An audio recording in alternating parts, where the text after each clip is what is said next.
Assalamu alaikum wa rahmatullahi ta'ala wa barakatuh. Je vais vous présenter aujourd'hui une introduction à HTML.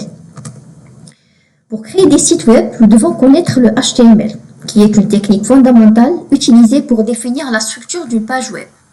HTML est utilisé pour dire si notre contenu web doit être reconnu en tant que paragraphe, en tant que liste, en tant qu'en-tête, en tant qu'un lien, qu'une image, qu'un lecteur multimédia, qu'un formulaire, ou l'un des nombreux autres éléments disponibles, ou même un nouvel élément à définir par nous-mêmes. HTML n'est pas un langage de programmation, c'est un langage de balisage qui sert à indiquer au navigateur comment structurer les pages web visitées. Il se compose d'une série d'éléments avec lesquels nous pouvons encadrer, envelopper ou baliser différentes parties du contenu pour les faire apparaître ou agir d'une certaine manière. Les balises encadrantes peuvent transformer une petite partie de contenu en un lien vers une autre page sur le web, ou bien mettre des mots en italique ou autre chose. L'élément est constitué d'une balise ouvrante, d'une balise fermante et d'un contenu. La balise ouvrante représente le nom de l'élément. Par exemple, la balise P pour un paragraphe, encadré par un chevron ouvrant et un chevron fermant. Elle indique où l'élément commence ou commence à prendre effet, dans ce cas où commence le paragraphe. La balise fermante, c'est la même que la balise ouvrante, sauf qu'elle comprend une barre oblique. Donc, cette barre est mise avant le nom de l'élément. Elle indique la fin de l'élément et dans notre cas, la fin du paragraphe. Le contenu représente le contenu de l'élément. Dans notre cas, c'est simplement du texte. Les éléments en HTML sont insensibles à la casse, c'est-à-dire qu'ils peuvent être écrits en majuscule ou bien en minuscule. Par exemple, un élément title peut être écrit title en minuscule, title en majuscule, title avec un T majuscule et les autres caractères en minuscule, title avec un T et un E majuscule, et le I et le L sont en minuscule, etc. Et il fonctionnera parfaitement. La meilleure pratique, cependant, est d'écrire tous les éléments en minuscules pour des raisons de cohérence ou de lisibilité. La structure minimale d'un fichier HTML est la suivante. Donc, nous devons avoir une balise ouvrante HTML ainsi qu'une balise fermante pour fermer le document. Donc, il doit y avoir une balise head qui contient la partie en tête de notre document. Donc, cette partie head peut contenir une balise title pour contenir le titre de notre document. Et à l'intérieur de la balise HTML, on peut avoir aussi une balise body pour contenir le corps du document. Donc, passons maintenant à notre premier document HTML. Donc, nous allons essayer d'ouvrir un éditeur de texte, par exemple le Sublime ou bien le Komodo ou n'importe quel éditeur de texte. Donc, nous devons commencer par une balise HTML. Donc, je vous conseille de fermer n'importe quelle balise ouverte.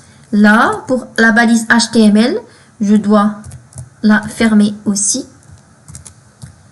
Donc, je vais ajouter une balise head.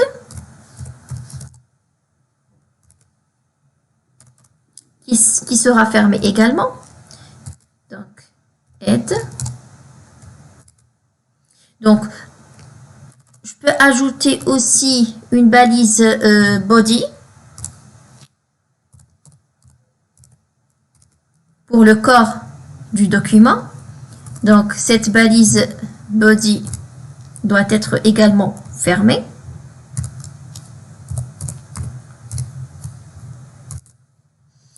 Donc, là, on peut ajouter une balise title à l'intérieur de la balise head. Donc, title qui permet de donner un titre à notre document. Donc, par exemple, le titre sera donc titre de notre page web. Donc, la balise title doit être fermée également. Donc, slash title.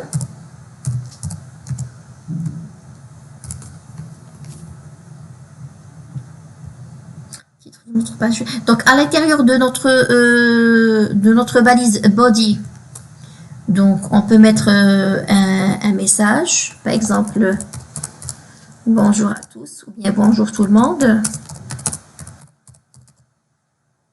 Donc là, on n'est pas obligé de mettre le texte bonjour tout le monde au niveau d'une balise. Donc, il suffit de le taper. Bon, il est possible de le mettre dans une balise paragraphe si on le considère comme étant un paragraphe. Mais on n'est pas obligé, on peut le mettre tout simplement sans l'utilisation de la balise P. Donc, je peux ajouter un autre fichier, un autre premier fichier HTML, un commentaire. Donc, pour écrire un commentaire, donc, je vais utiliser le point d'exclamation ainsi que 2-6. Donc, à la suite, je vais mettre mon commentaire. Donc, ceci est un commentaire, par exemple. Donc, j'ajoute 2-6 et je mets un chevron fermant. Donc, là, j'ai terminé mon premier fichier HTML. Donc, je dois l'enregistrer. Donc, pour l'enregistrer, je vais mettre Save As. Donc, là, je suis dans un répertoire DAWeb. Donc, je dois donner un nom à mon fichier. Je peux le nommer exemple 1. Donc, pour l'extension, je dois mettre HTML. Donc, exemple 1.html. Très bien. Donc, vous allez remarquer que mon fichier contient une partie head qui contient à son tour la balise title permettant de taper le titre de notre page web. Et au niveau du corps de notre page, c'est-à-dire au niveau de la balise body, il y a un petit message bonjour tout le monde. Donc, maintenant, il est possible de visualiser notre fichier, notre premier fichier HTML. Donc, comment le faire? Donc, je vais aller au répertoire DAWeb. Donc, soit je double-clique sur mon fichier, exemple 1. Donc là, et mon fichier s'affiche. Donc, le titre de notre page web. Et pour le contenu, le corps de la page. Donc là, vous avez remarqué que nous avons visualisé notre fichier à l'aide du navigateur par défaut qui est le Google Chrome. Donc, il est également possible d'utiliser un autre navigateur en utilisant la commande ouvrir avec le menu contextuel. Donc, on peut choisir l'un des navigateurs installés sur notre PC, par exemple Firefox, Internet Explorer ou autre.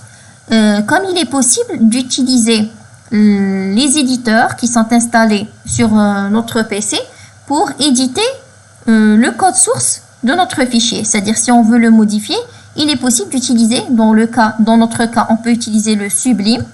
Donc, il suffit de cliquer dessus. Donc, sinon, on peut utiliser un autre éditeur de texte. Par exemple, on va choisir une autre application qui n'apparaît pas dans notre menu contextuel. Donc là, il est possible de voir plus d'applications. Par exemple, si je veux utiliser le bloc-notes, donc je peux le choisir. Ou bien, je peux choisir le WordPad ou bien le Word ou n'importe quel éditeur.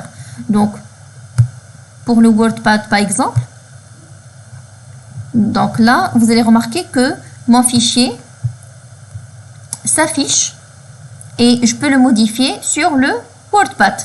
Je peux utiliser également le Notepad, le Komodo ou n'importe quel éditeur de texte. Donc là, il suffit de faire les modifications que je veux faire et enregistrer mon fichier à nouveau. Ok?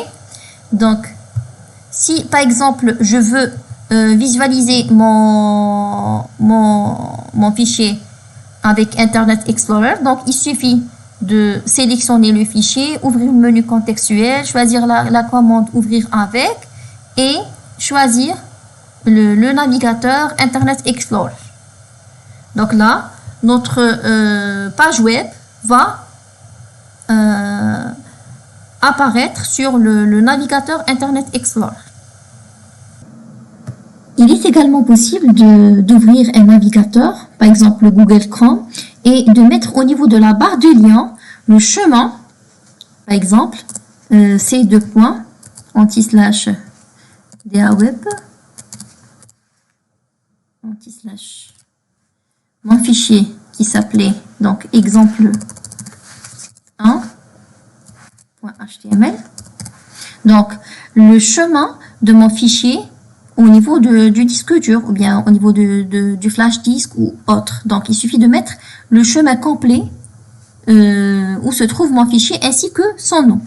Donc, et d'appuyer sur Entrée. Et comme ça, notre fichier sera visualisé sur le navigateur actuel.